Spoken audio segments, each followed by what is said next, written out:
በዙሪያችን ብዙ አይነት ኮምፒውተሮች ይገኛሉ። ከላፕቶፕ ኮምፒውተር ጀምረን እስከ ዘመናዊ ስልኮችና ሰዓቶች ያሉትን ማንሳት እንችላለን። እነዚህም ኮምፒውተሮች ሕይወታችንን የምንመራበትን መንገድ ቀይረውታል። ግን እርስዎ ኮምፒውተር ምንድነው ብለው አስበው ያውቃሉ? በዚህ ቪዲዮ ስለ ኮምፒውተር ምንነት በአጭሩ እንመለከታለን። ሃይ ሰላም ነው። እኔ ማይክ እባላለሁ። በኮምፒውተር ሳይንስ ፊልድ የረጅም ዓመት ልምድ አለኝ። በዚህ ቻናል የተለያዩ የኮምፒውተር ሳይንስ ትምህርቶችን የምንማር ይሆናል። ለቻናሉ አዲስ ከሆኑ ሰብስክራይብ ማድረግዎን አይርሱ። መልካም ጊዜ። ኮምፒውተር ኤሌክትሮኒክስ መሳሪያ ሲሆን መረጃንም የማከማቸት የማደራጀትና የማቀናበር ብቃት አለው። ኮምፒውተር የሚረዳው ባይነሪ የምንላቸውን ማለትም 1 እና 0 ቁጥሮችን ብቻ ሲሆን ነገር ግን እነዚህን ሁለት ቁጥሮች በማጣመር እጅግ ውስብስብ ተግባራትን ማከናወን ይችላል። ለምሳሌ ዶክመንት ለመጻፍ፣ ኢሜል ለመላክ፣ ጌም ለመጫወትና ድህረ ገጾችን ለመጎብኘት ሊያገለግለን ይችላል። ኮምፒውተር ሃርድዌር እና ሶፍትዌር የምንላቸውን ክፍሎች አጣምሮ የያዘ ነው።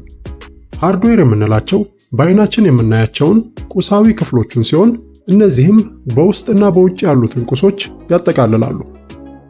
ለምሳሌ ከውስጣዊ ክፍሎቹ ራም እና ሃርድ ዲስክ የመሳሰሉትን ማንሳት የምንችል ሲሆን ከውጫዊ ክፍሎቹ ደግሞ ሞኒተር፣ ኪቦርድ እና ማውዝ የመሳሰሉትን ማንሳት እንችላለን። ሶፍትዌር የምንለው ደግሞ የትዕዛዛት ስብስብ ሲሆን ለሃርድዌሩም የሚሰራውን ይመራዋል።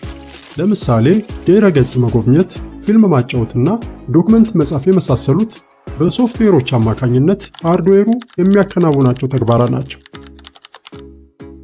አብዛኞቻችን ስለ ኮምፒውተር ስናስብ የሚመጡልን በቢሮና በቤት የምናገኛቸው እንደ ዴስክቶፕ እና ላፕቶፕ ያሉት የግለሰብ ኮምፒውተር የምንላቸው አይነት ኮምፒውተሮች ናቸው።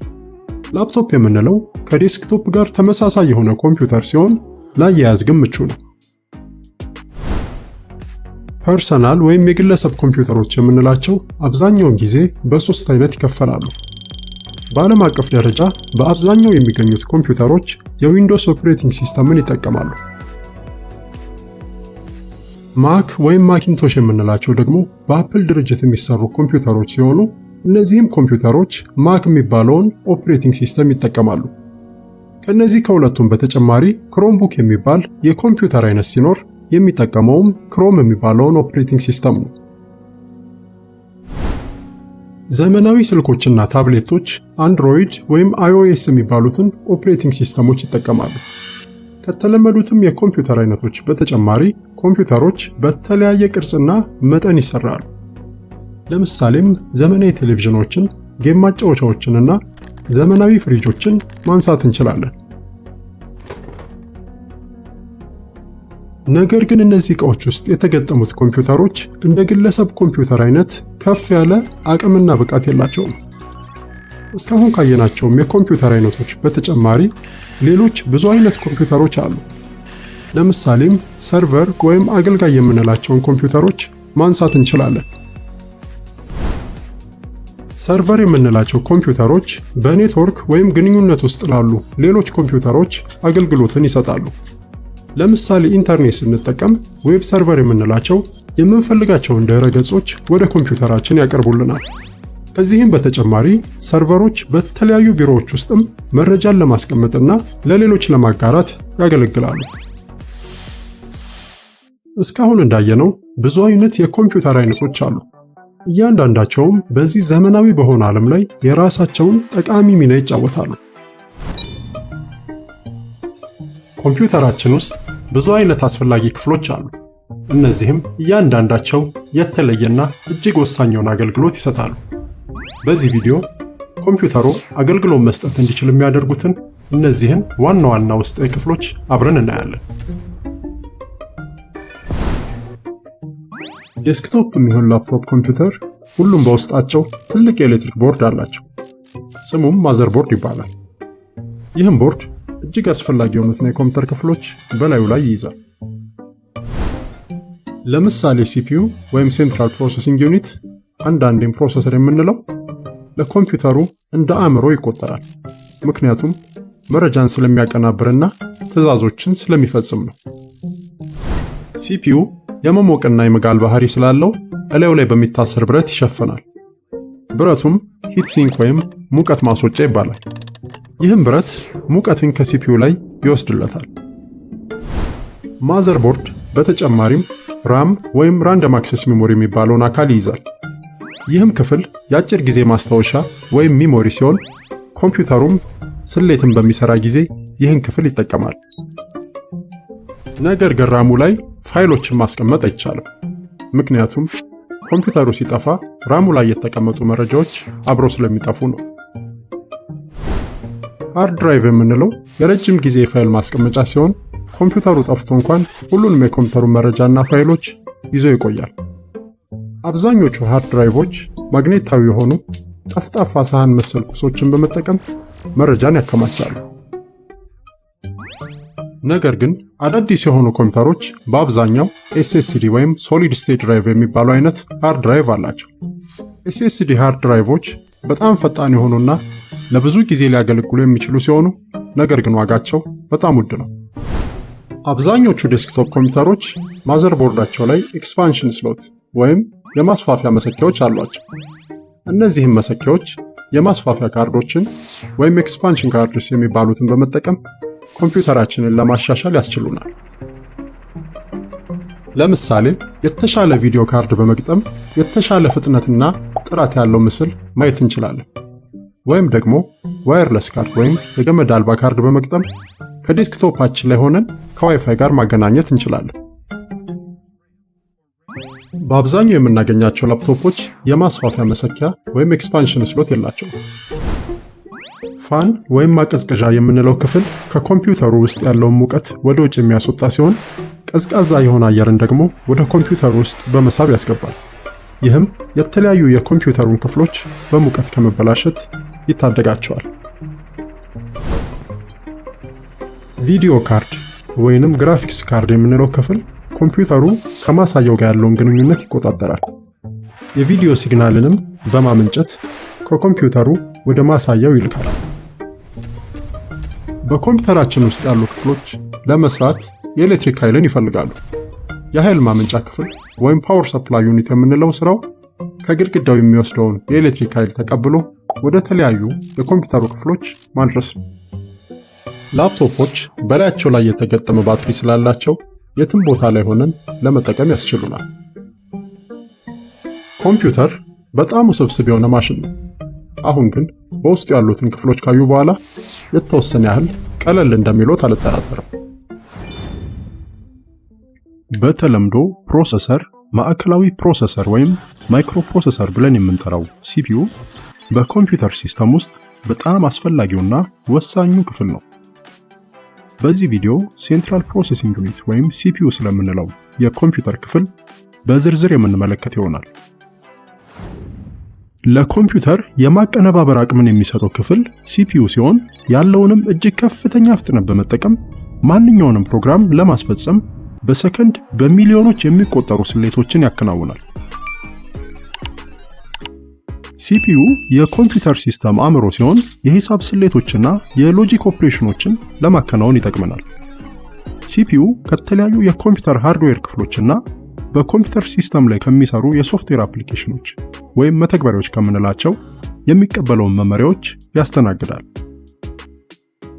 የሲፒዩ ቺፕ ማዘር ቦርዱ ላይ ባለው የፕሮሰሰር መሰኪያ ሶኬት ላይ የመቆለፊያውን መንገድ በመጠቀም በጥብቅ ታስሮ ይቀመጣል።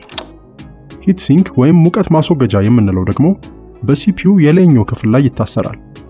ይህም የሲፒዩን ቺፕ ከመጠን በላይ በሆነ ሙቀት ከሚመጣ ብልሽት ይጠብቃል። አሁን ደግሞ ስለ ሲፒዩ ውስጣዊ አወቃቀር እንመልከት። ሲፒዩ በመሰረቱ ኢንተግሬትድ ሰርኪዩት ወይም አይሲ የሚባለው ቺፕ አይነት ሲሆን በላዩ ላይም በሚሊዮን የሚቆጠሩ አይሲ የሚባሉትን የቺፕ አይነቶች ይይዛል። እነዚህም እያንዳንዳቸው የአይሲ ቺፖች ደግሞ በላያቸው ላይ በሚሊዮን የሚቆጠሩ ትራንዚስተር የሚባሉ ጥቃቅን ክፍሎችን ይይዛሉ። ትራንዚስተር ሲሊኮን በሚባለው ሴሚኮንዳክተር ማለትም በከፊል አስተላላፊ ቁስ የተሰራ ሲሆን እንደ አነስተኛ ማብሪያ ማጥፊያ ሆኖ ያገለግላል። ይህም ማብሪያ ማጥፊያ ሁለቱን ሁኔታዎች ማለትም የመብራት ወይም የመጥፋት ሁኔታን እንዲወክል ተደርጎ ፕሮግራም ሊደረግ ይችላል። ሲፒዩ የሚገነዘበው የመብራትና የመጥፋት ተግባራትን የሚወክሉትን ሁለቱን የባይነሪ ኮዶች ማለትም 1 እና 0 ቁጥሮችን ብቻ ነው። ሲፒዩ በኮምፒውተር ሲስተም ውስጥ የሚከናወኑ ሁሉንም ተግባራት የሚቆጣጠር ክፍል ሲሆን በዚህም ምክንያት የኮምፒውተር ሲስተም አንጎል ወይም አእምሮ ተብሎ ይጠራል። ሲፒዩ በውስጡ 3 ዋና ዋና ክፍሎችን ያቀፈ ነው። የመጀመሪያው የሂሳብ ስሌቶችን የሚያሰላበት ክፍል ሲሆን ይህም አሪትሜቲክ ሎጂክ ዩኒት ወይም ALU ይባላል። ሁለተኛው ደግሞ የመቆጣጠሪያ ክፍል ወይንም ኮንትሮል ዩኒት ይባላል። ሶስተኛው ክፍል ማስታወሻዎችን የሚመዘግብበት ሲሆን ይህም ክፍል ሚሞሪ ዩኒት ይባላል።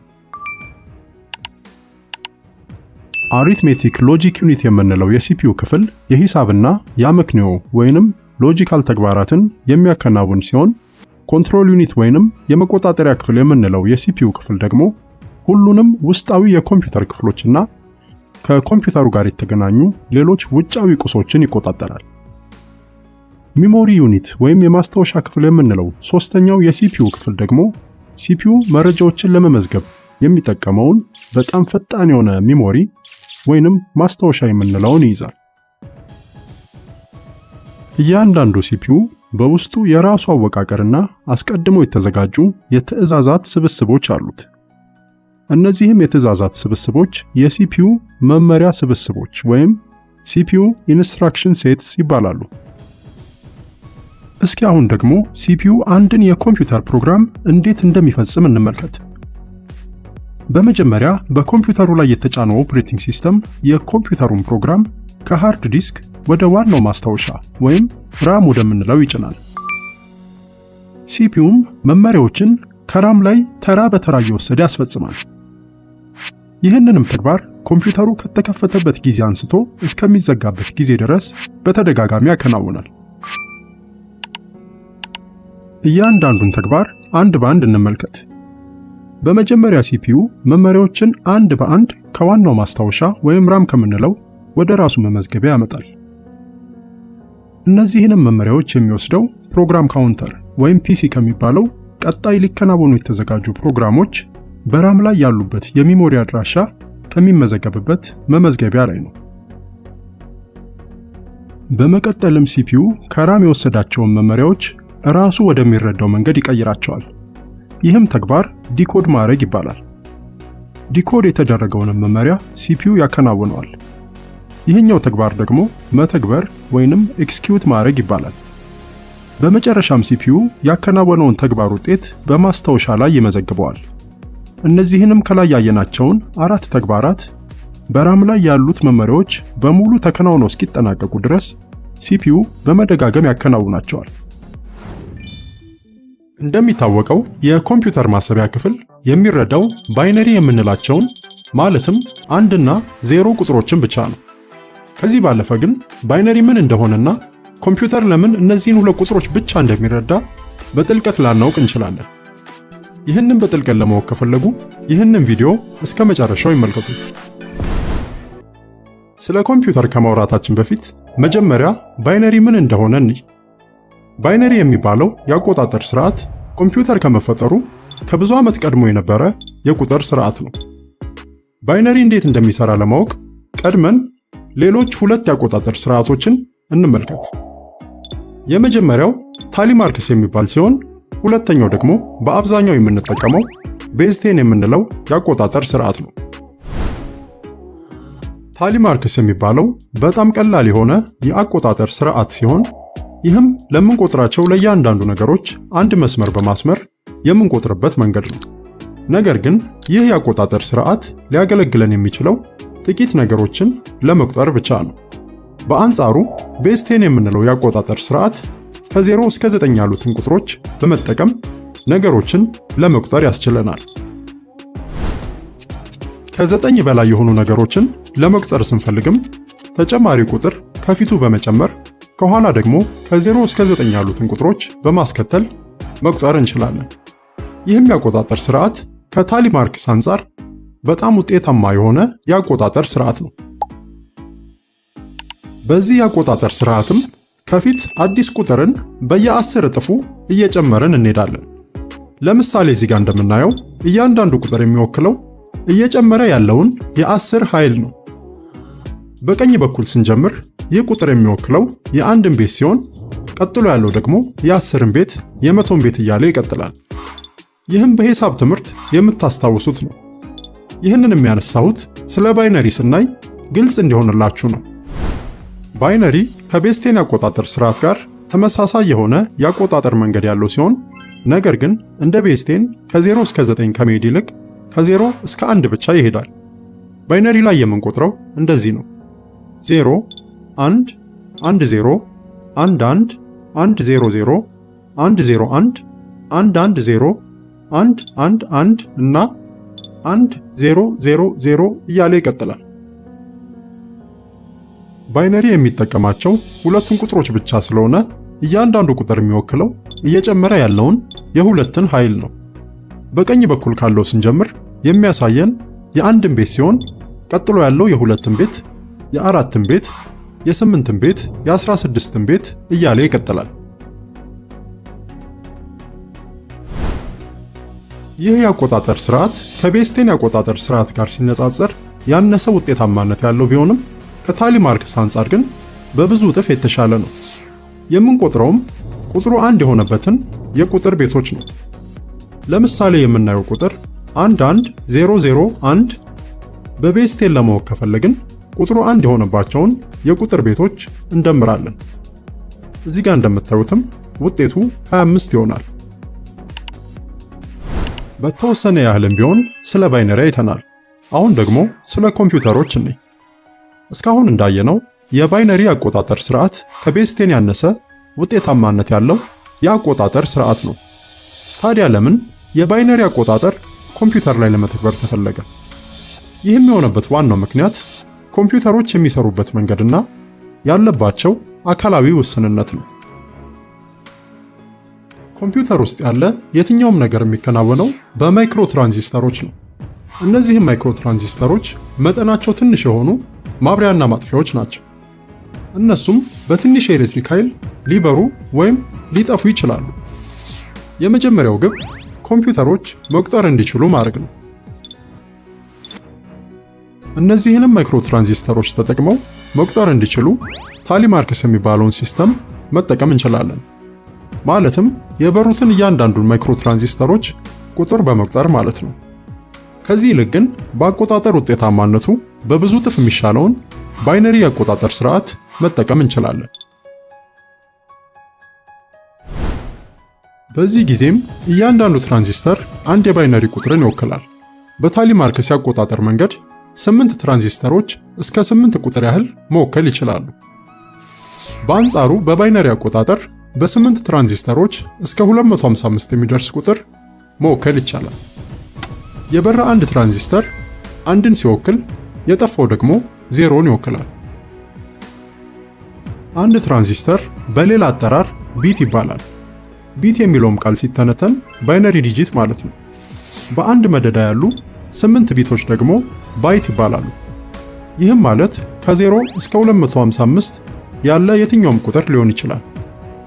አሁን ደግሞ ኮምፒውተር ላይ ያሉ ፊደሎች፣ ቁጥሮችና የተለያዩ ምልክቶች በባይነሪ እንዴት እንደሚወከሉ እንመልከት።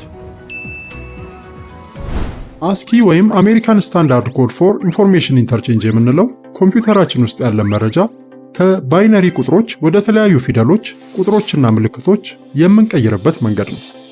አስኪ በቀላሉ የሚያደርግልን እያንዳንዱን ፊደል በባይት መረጃ መወከል ነው።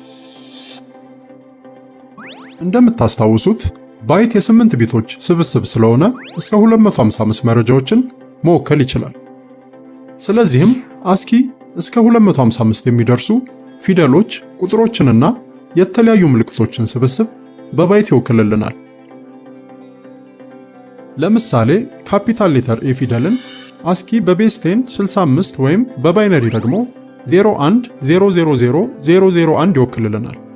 ይህም ማለት ኮምፒውተሩ ላይ ካፒታል ሌተር ኤን ሲጽፉ በኮምፒውተሩ ውስጥ መደዳ ያሉ 8 ትራንዚስተሮች ወይም ባይት የምንለው የመጀመሪያው ይጠፋል፣ ቀጥሎ ይበራል፣ ከዛ 5ቱ በተከታታይ ይጠፋሉ፣ በመጨረሻ ያለው ደግሞ ይበራል ማለት ነው። ይህም ከላይ ያየነውን የባይነሪ ቁጥር ይወክላል። በቤዝ10 ደግሞ የበሩትን ሁለቱን ስንደምር 65ን ይሰጠናል። ቅድም እንዳየነው በ8 ቢቶች 255 ነገሮችን መወከል እንችላለን። ነገር ግን ኮምፒውተር የሚሰራቸው የተለያዩ ስራዎችን ለመስራት፣ ጌም ለማጫወትና ትልቅ መጠን ያላቸው ቁጥሮችን ለማስላት 255 በቂ ሊሆን አልቻለም። ተጨማሪ ባይት እስከ 4 ለመጨመር ቢቻል እንኳን ሊወከል የሚችለው 1020 ነገሮችን ብቻ ነው። ይህንን ችግር ለመፍታት አዳዲስ ኮምፒውተሮች 2 ባይቶችን እንደ አንድ ቁጥር እንዲረዱ ተደርገው እየተሰሩ ነው። ይህም 16 ቢቶችን ወይም ትራንዚስተሮችን በአንድ መስመር በመደርደር በፊት ከነበረው ከ255 ወደ 65535 ነገሮችን መወከል እንዲቻል አድርጎታል።